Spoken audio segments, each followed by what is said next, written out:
अरविंद केजरीवाल एक तरफ वो पेड़ पर लटके हुए थे और वो अपना भाषण बदस्तूर जारी रख रहे थे। यदि उस समय उनको वहाँ से यदि उनको उतारा जाता और यदि हॉस्पिटल में समय रहते पहुँच जाते तो वो जान बच सकती थी। और जहाँ तक कांग्रेस का सवाल है, कांग्रेस के लोगों के पास जनता ने यही काम छोड़ा है कि वो घड़ियाली आंसू बहाए और भारतीय जनता पार्टी की आलोचना करे। मैं वसुंधरा जी को धन्यवाद देना चाहूँगा कि जैसे ही इनको जानकारी मिली कि इस प्रकार की घटना हुई है तो उन्होंने हमारे कैबिनेट मंत्री अरुण जी चतुर्वेदी को और वहाँ उनके गांव में भेजा है। वहाँ वो बातचीत करेंगे और बातचीत करके सरकार किस प्रकार से भी सहायता मुहैया करा सकती है उसको हम सुनिश्चित करेंगे। हमने पहले ही आगाह किया राज्य सरकार को भी, इस बार इतनी बर्बादी हुई खेतों में, किसान पूरी तरह तबाह हो गया है, इसलिए स्टेट गवर्नमेंट को खुद को अपना पैकेज देना चाहिए। अभी तक स्टेट गवर्नमेंट की समझ में भी आ नहीं रही है। ये तबाही कोई मामूली तबाही नहीं है, घर घर में तबाही मच गई है और खेत के खेत बर्बाद हो गए हैं। इस बात का एहसास सरकार को हो नहीं रहा है।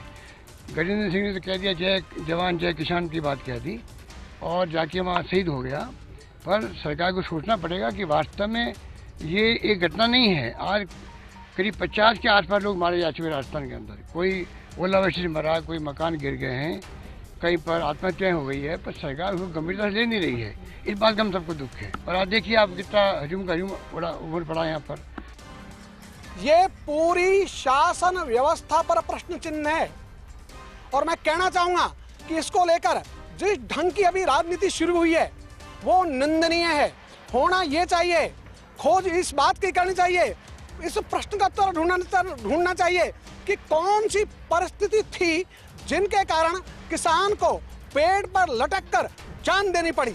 उसकी बजाय एक दूसरे पर आरोप प्रत्यारोप, एक दूसरे को बदनाम करके शासन में आने की ख्वाहिश, ये गलत दिशा है।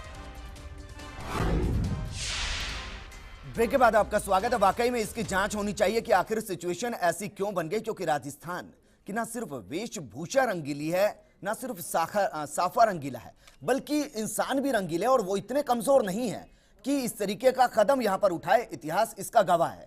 लेकिन फिर भी इस बार जो हो रहा है वो इतिहास में पहले कभी भी नहीं हुआ। पिछले 3 दिन में 4 किसान आत्महत्या यहां पर कर चुके हैं। गिराज जी, वाकई में क्या किसान अब धीरे धीरे टूटने लगा है और सरकार से जो उम्मीदें वो लगाकर बैठा था अब वो टूटने लगी है? उसको उम्मीद हो गई कि सिर्फ राम भरोसे ही वो कुछ कर सकता है, राज भरोसे नहीं। आपकी बात से मैं सहमत हूँ। राम तो पहले ही रूठा, जिसके कारण से तो इस प्रकार तबाही हुई। और राम रूठने के बाद में इस सरकार से, राज से जो किसानों को उम्मीदें थी, उन उम्मीदों को सरकार ने पूरी करने के बजाय उस पर राजनीतिकरण करके और अपना मुद्दा अपने पास रखने के लिए जो छींटाकशी की राजनीति कांग्रेस और भारतीय जनता पार्टी ने जारी रखी, उसमें कहीं ना कहीं हताशा किसान को हाथ लगी है। और ऐसे किसान जो राजस्थान का इतिहास और गौरवशाली इतिहास रहा है कि कभी किसान ने आत्महत्या करने की सोची भी नहीं, मरना तो बहुत आगे की बात थी, वहां पे आज 60 से अधिक किसानों की मौत हो चुकी है। और राजस्थान का किसान इस राजस्थान सरकार से, केंद्र सरकार से बार बार ज्ञापन देकर और आंदोलन करके, धरने देकर मांग कर रहा है कि मुआवजा राशि को केंद्र पे पहुंचा के जहां कैंप आयोजित करके और लोगों को वितरित किए जाएं, वहां पे सरकार टालमटोल रवैया अपनाकर और समय बर्बाद कर रही है। तो हमारी मांग है कि अब भी चेत जाए सरकार और विपक्ष भी चेत जाए और छींटाकशी करने के बजाय, राजनीतिकरण करने के बजाय आपस में मिलकर किसानों के हित के बारे में सोचे और किसानों की जो आर्थिक स्थिति है वो सुदृढ़ कैसे हो, उनका विकास कैसे हो, उसके लिए कानून बनाए। चलिए गिरिराज जी, मैं आपको यहाँ पर रोकना चाहूंगा। एक कॉलर मेरे साथ उस्मान खान जी जयपुर से जुड़े हैं। उस्मान जी, क्या कुछ कहना चाहेंगे? नमस्कार सर। नमस्कार सर, मैं किसान भाइयों से तो कुछ बोलना चाहता हूँ और बीजेपी सरकार से, राज्य सरकार से भी कुछ बोलना चाहता हूँ जी। राज्य सरकार से बोलना चाहता हूँ सर कि राज्य सरकार ने मुआवजा नहीं दे रही किसानों को। हमारे 60-70 किसान भाई मर चुके हैं, पर राज्य सरकार ने किसी किसान पे ध्यान नहीं दिया। सिर्फ अभी हमारे एक भाई का ये हुआ है तो ये सरकारें मुआवजे कर रही हैं जी। पर ये क्या पहले बाकी किसान जो थे इन पे ध्यान नहीं गया? तो मैं मेरे किसान बिल्कुल सही सवाल उस्मान जी आपने उठाया, इसका जवाब मैं लूं, लेकिन उससे पहले गिरिराज जी मैं आपसे एक और सवाल यहां पर करना चाहूंगा, चाहे वो सीआरपीएफ के नॉर्म्स हो या फिर फसल बीमा योजना जो बनाई गई है, क्या ये वो नियम है जो आज किसान के गले में फंदा बनकर लटक रहे हैं?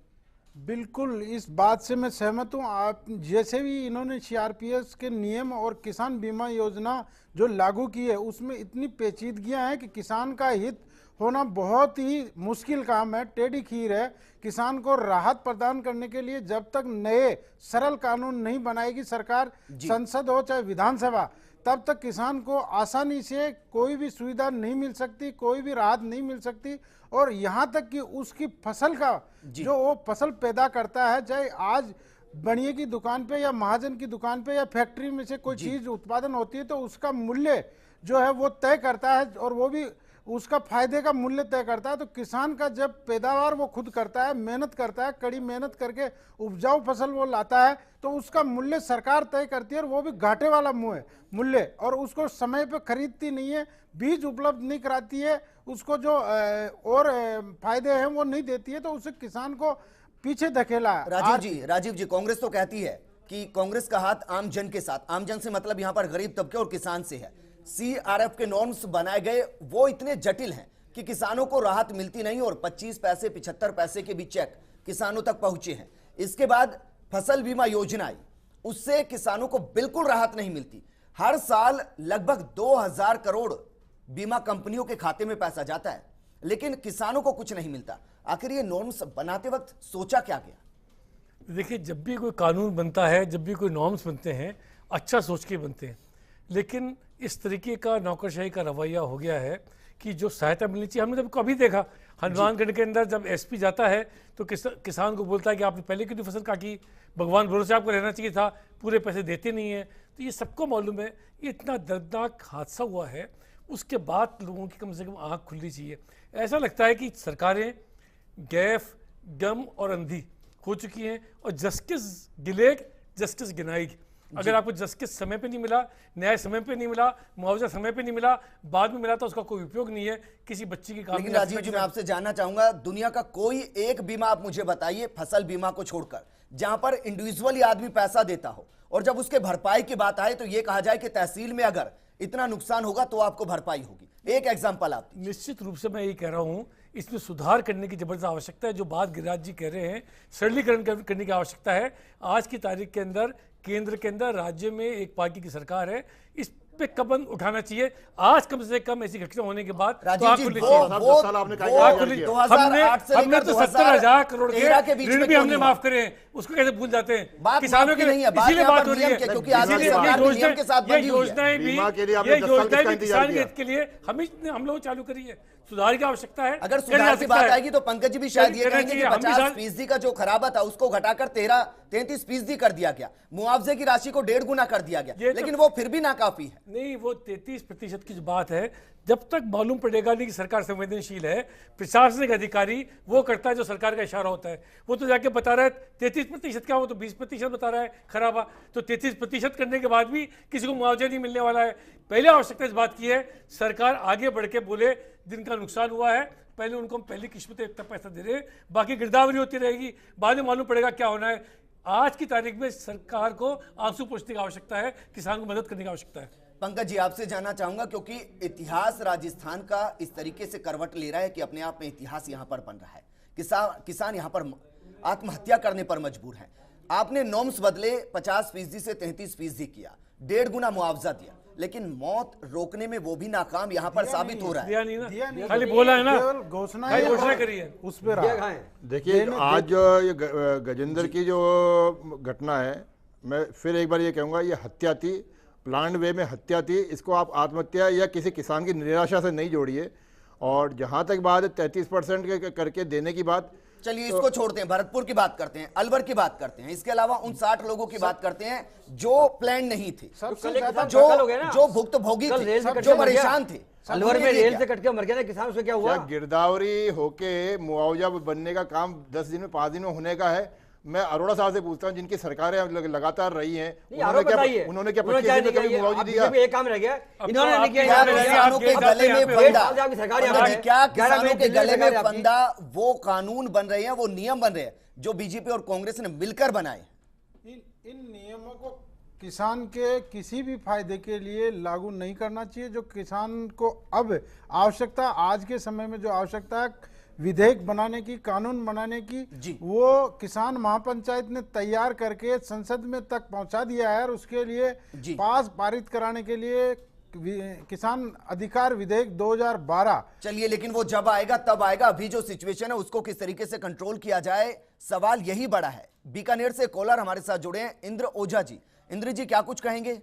नमस्कार सोलंकी जी। नमस्कार सर, सबसे पहले तो मैं उस किसान परिवार के प्रति हार्दिक संवेदना व्यक्त करता हूं और मेरा इस मामले में ये कहना है कि देखिए, किसान की जब भी मौत होती है 1995 से लेकर 2013 तक करीब 3 लाख किसानों ने आत्महत्याएं की है, लेकिन खाली सदन के अंदर चर्चा होती है किसान की मौत पर और राजनीति होती है, जैसे आज हो रही है राजनीति है किसान की मौत पर।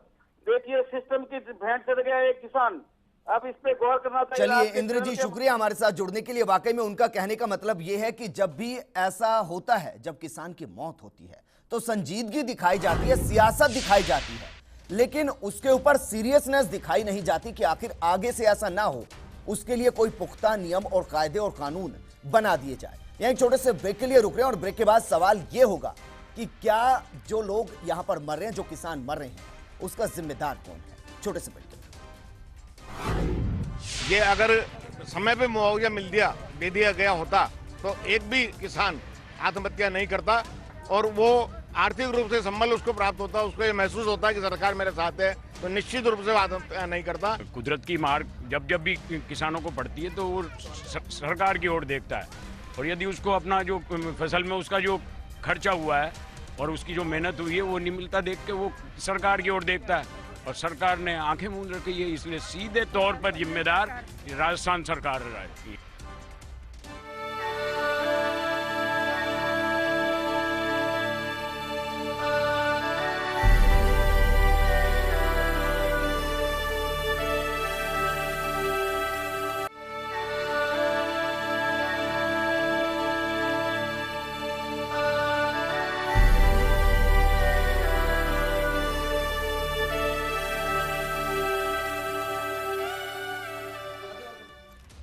तो आज बिग फाइट में हमने सवाल पूछा था कि फसल बर्बादी के बाद क्या आत्महत्या है अंतिम विकल्प है? जवाब जरा दो। 95% लोग मानते हैं कि बिल्कुल भी नहीं, ये अंतिम विकल्प नहीं है। 5% लोग यहां पर मानते हैं कि अंतिम विकल्प आत्महत्या है, और शायद ये कुछ ऐसे लोग होंगे जो इस तरीके से वहां पर देखते होंगे, जिनकी वजह से 60 का आंकड़ा भी यहां पर पहुंचा है, यानी कि जो सिस्टम और सरकार के सामने पूरे तरीके से थक चुके हैं, वो ये मानते हैं। अन्यथा पूरा राजस्थान ये मानता है कि अंतिम विकल्प आत्महत्या बिल्कुल भी नहीं। गिरा जी, आपके साथ मैं लौटूंगा, बहुत कम वक्त मेरे पास है। इन हत्याओं का जिम्मेदार कौन है आपकी नजर में? इन हत्याओं के बारे में सारा भारतवर्ष और खासकर राजस्थान इस बार ये जो जैसे ही फसल बर्बादी और राम रूठा है, तब से सरकार की तरफ मुंह ताके खड़ा था किसान, और आज ये ऐसी परिस्थितियां जो हुई है वो राजस्थान सरकार की देन है। राजस्थान सरकार ने क्या आत्महत्याओं पर सियासत होती है, हाँ या ना? संजीदगी की हाँ सियासत होती है। राजीव जी, आपसे मैं जानना चाहूंगा, क्या जो आत्महत्याएं हो रही हैं उन पर सियासत का रंग गाढ़ा होता जा रहा है? बिल्कुल भी सियासत नहीं हो रही, ये सच्चाई है। ये हमारा कर्तव्य है कि हम जनता की आवाज़ को उठाएं। हम आज के तरह के विपक्षी दल हैं, हम सरकार चला नहीं रहे हैं। हमारे पास जो समस्याएं लेके किसान वर्ग का व्यक्ति आता है, उनकी बात को अगर कांग्रेस पार्टी नहीं उठाएगी तो जनता को धोखा देना होगा। हमारा भी उद्देश्य था, हमने उठाया, हमने चिताया था पहले भी, अगर समय पर मुआवजा दिया जाता तो आज ये घटना नहीं होती। चलिए भंडारी जी, क्या अभी भी आप ये कहेंगे कि जो गजेंद्र की मौत वहां पर हुई है उसमें आम आदमी पार्टी का रत्ती भर भी जिम्मेदारी नहीं है? मैं देखिए, गजेंद्र की मौत को मैं शहादत मानता हूं, और जो आम आदमी पार्टी की आंखों के सामने हुई है। देखिए, मैं बता रहा हूं आपको, 600 महाराष्ट्र में मर गए, मोदी, एक मिनट, मोदी जी विदेश में घूम रहे हैं इस तरीके से अलवर और भरतपुर में भी मरे, लेकिन उस दौरान 5000 लोग नहीं थे। प्रदेश का मुख्यमंत्री नहीं था। यहाँ की मुख्यमंत्री कहाँ घूम रही है? जापान में घूम रही है, दिल्ली में घूम रहे हैं। वो क्या लेकिन दिल्ली में मुख्यमंत्री की आंखों के सामने आत्महत्या नहीं, ये लोग किसानों को जाकर नहीं संभाल सकते, देख सकते। दिल्ली में एक हत्या हुई है, हमने दिल्ली में 50,000 पर हेक्टेयर घोषित किया है, इन्होंने क्यों नहीं घोषणा करी? आप बताइए, अगर ये घोषणा करते नहीं होता, क्या आम आदमी पार्टी की जिम्मेदारी बनती है या नहीं, हाँ या ना? आम आदमी पार्टी के हर कार्यकर्ता ने पूरा प्रयास किया उसको बचाने का। मंच से घोषणा की, पुलिस से एक ऐसा प्रयास जो 78 मिनट में भी कामयाब नहीं हो पाया और उसके बाद भी भाषण वहां पर चलता रहा। पंकज जी, क्या इन मुद्दों पर सियासत यहाँ पर होती है? आम आदमी पार्टी की वहाँ दिल्ली के विधायक अलका लांबा जी का ट्वीट देखना चाहिए, जो 20 मिनट पहले ये आ गया था कि साहब हम उसकी मृत्यु के ऊपर संवेदना व्यक्त करते हैं। वो 20 मिनट पहले, उनकी मौत के 20 मिनट पहले वैसा ट्वीट आ गया था। भंडारी साहब, किस यहाँ पे आप इतनी अपनी सफाई दे रहे हो? आप उस ट्वीट को देखिए और फिर आपको पता लगे।